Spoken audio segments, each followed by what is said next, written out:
Bismillahirrahmanirrahim. Assalamualaikum warahmatullahi wabarakatuh. Kertas kerja saya pada hari ini bertajuk tema penghinaan agama Islam di media sosial, satu tinjauan awal. Sebelum itu, saya perkenalkan diri saya. Saya Ruslizawati binti Muhammad Ramli, pensyarah di program pengajian akidah dan pengajian agama Universiti Sains Islam Malaysia. Saya merupakan ketua penyelidik bagi kajian ini. Kertas kerja ini sebenarnya merupakan satu projek penyelidikan di bawah Geran Penyelidikan USIM, dan ini adalah sebahagian daripada ahli-ahli penyelidik. Baiklah, untuk pendahuluan, kita dapati bahawa sejak akhir-akhir ini penghinaan terhadap agama Islam di negara kita seolah-olah menjadi satu trend ya di media sosial. Ini berdasarkan ya kepada laporan ya media di antara tahun 2019-2020 yang menunjukkan bahawa kes penghinaan agama Islam berada pada tahap yang membimbangkan. Selain daripada itu, unit pemantauan isu hina agama Jabatan Agama Islam Malaysia atau JAKIM turut melaporkan bahawa mereka menerima sebanyak 431 aduan berkaitan penghinaan terhadap agama Islam di media sosial sehingga 30 Jun 2020. JAKIM juga turut mengenal pasti sebanyak 83 pautan yang menghina agama Islam yang berlaku di Malaysia.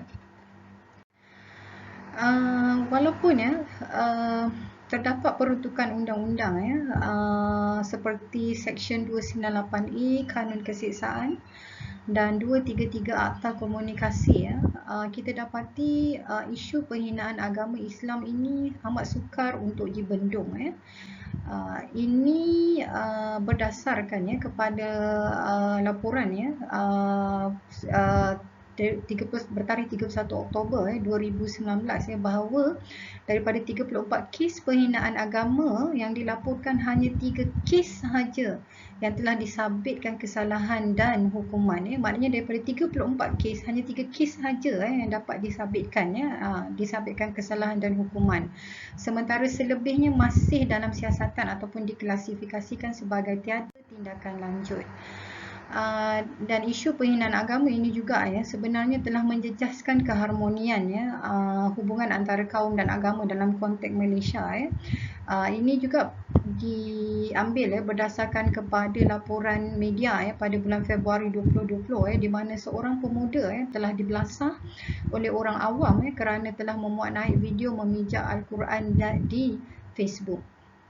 Okey, walaupun isu ini kita lihat merupakan satu isu yang sangat serius namun kalau kita rujuk kepada kajian lalu yang mengkaji penghinaan agama Islam di media sosial, kita akan dapati bahawa masih tidak banyak kajian-kajian lalu ataupun kajian lalu yang berkaitan dengan penghinaan terhadap agama Islam di media sosial ini masih tidak menarik perhatian ramai pengkaji. Saya temui beberapa kajian antaranya adalah kajian oleh Muhammad Faisal Asy'ari.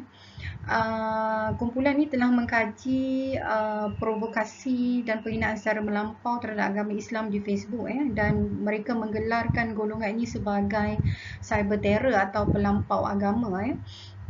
Dan kajian ini juga sebenarnya merupakan antara kajian awal yang dilakukan oleh kelompok penyelidik ini kerana mereka mengatakan bahawa masih tidak banyak terdapat kajian lalu berkaitan dengan penghinaan agama Islam di media sosial.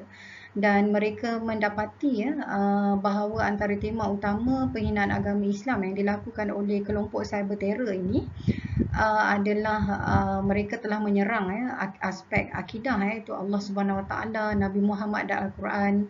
Mereka menghina syariat Islam dan mereka juga menyerang pemikiran Islam dengan membuat provokasi bahawa Islam adalah agama yang menganjurkan keganasan, zalim serta penyebab kepada kemunduran. Okey, sementara itu satu lagi kajian yang dilakukan oleh Muhammad Azri dan Muhammad Al-Adib dalam tahun 2017. Mereka menyatakan bahawa isu ataupun mereka mendapati bahawa terdapat kelemahan pada sistem undang-undang sivil dan syariah di mana di dalam undang-undang ataupun di dalam perlembagaan tidak ada undang-undang yang secara jelas yang berkaitan dengan penghinaan agama Islam. Manakala dalam undang-undang syariah tidak ada peruntukan khusus walaupun ada perundangan yang berkaitan dengan penghinaan agama Islam dinyatakan secara jelas, tetapi tidak ada peruntukan yang berkaitan dengan kesalahan menghina Allah Subhanahu Wa Taala dan juga kesalahan menghina Nabi Muhammad sallallahu alaihi wasallam. Jadi kalau kita tengok dekat sini kita nampak kajian terhadap isu penggunaan penghinaan agama Islam di media sosial ini adalah satu yang sangat penting, usaha yang sangat penting dalam rangka ataupun gerak kerja untuk membanteras dan mencegah perbuatan memburuk-buruk ke agama Islam oleh pihak dan individu yang tidak bertanggungjawab. Dan sebenarnya kalau kita lihat juga isu ini berlaku sebab masih terdapat kelumpungan dalam aspek perancangan, pendidikan dan penguatkuasaan dalam mencegah daripada berlakunya penghinaan terhadap agama Islam. Jadi kajian ini sebenarnya kami bermatlamat untuk membina satu pendekatan yang kami fikirkan yang kami harapkanlah menjadi satu pendekatan yang lebih efektif dalam usaha untuk mencegah penghinaan terhadap agama Islam di Malaysia. Jadi sebagai langkah permulaan dalam kertas kerja ni kami cuba untuk membuat penerokan awal kami telah membuat penerokan awal untuk mengenal pasti tema penghinaan agama Islam di media sosial, iaitu Twitter dan Facebook. Kami sasarkan Twitter dan Facebook berdasarkan kepada laporan akhbar tempatan sebab ini merupakan satu tinjauan awal. Kami akan proceed dengan penyelidikan konten analisis pula nanti insya-Allah. Jadi sebelum kita pergi kepada dapatan kajian, kami telah mendefinisikan penghinaan agama Islam ini.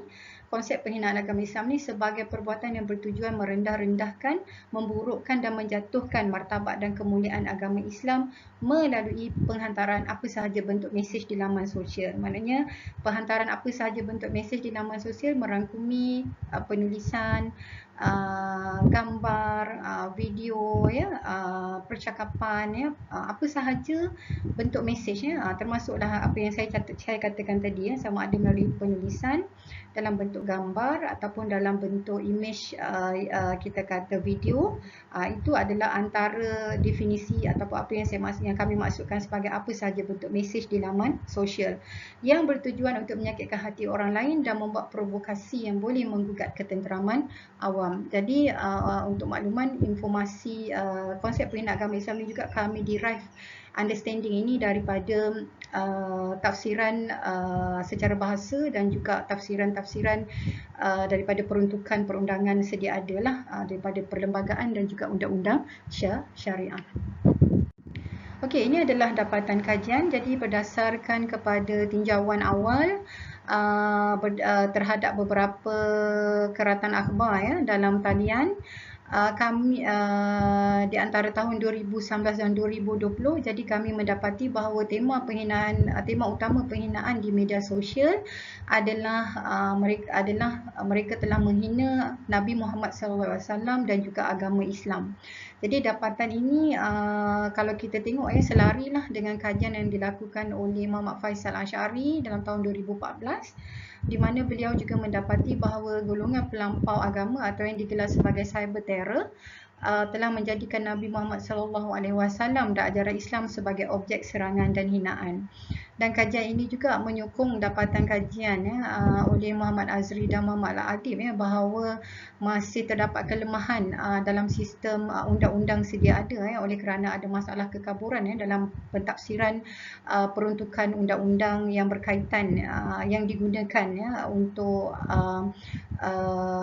menyabitkan kesalahan berkaitan penghinaan agama Islam. Antara tema lain yang ditemui, tema ini masih tidak signifikan tapi ini antara tema yang ditemui. Ianya adalah menghina Allah Subhanahu Wa Taala. Antaranya adalah menghina Allah Subhanahu Wa Taala, kitab suci Al-Quran dan juga perayaan dalam agama Islam khasnya perayaan hari raya haji ataupun raya kurban.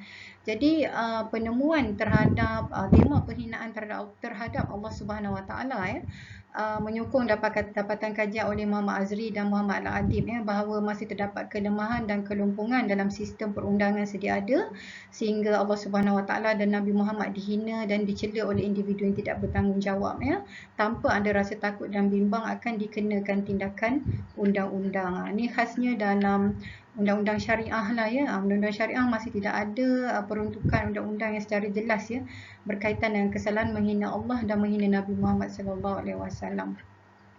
Okey. Jadi sebagai kesimpulannya di sini kita dapat kajian ini penghinaan terhadap agama Islam telah berlaku secara berleluasa. Bukan sahaja di Malaysia lah, tapi di seluruh dunia macam kes yang sekarang ni tengah hangat kes penghinaan Nabi Muhammad SAW di France dan kajian awal ini telah menunjukkan bahawa individu yang tidak bertanggungjawab telah menjadikan agama Islam dan Nabi Muhammad sebagai tema utama penghinaan terhadap agama Islam di media sosial. Jadi memang dua perkara ni yang diserang Nabi Muhammad dan juga ajaran agama Islam.